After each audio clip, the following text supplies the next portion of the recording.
চিকিৎসার জন্য মঙ্গলবার লন্ডনে যাওয়ার কথা রয়েছে বিএনপি চেয়ারপারসন বেগম খালেদা জিয়ার।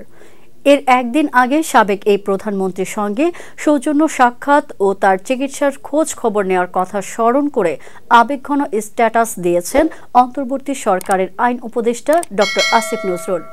সোমবার দুপুর 12টা 8 মিনিটে সামাজিক যোগাযোগ মাধ্যম ফেসবুকের ভেরিফাইড অ্যাকাউন্ট থেকে দেয়া ওই স্ট্যাটাসে উপদেষ্টা আসিফ নজরুল লিখেছেন, চিকিৎসার জন্য নভেম্বরে বেগম খালেদা জিয়ার বিদেশে যাওয়ার সম্ভাবনা ছিল।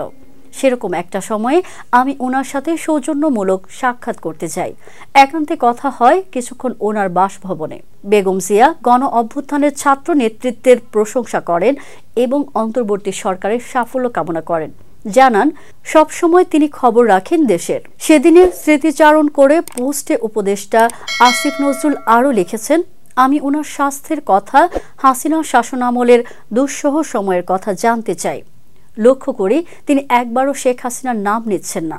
অবশেষে সরাসরি জানতে চাই, এত সাফার করলেন আপনি, শেখ হাসিনার উপর রাগ লাগে না আপনার?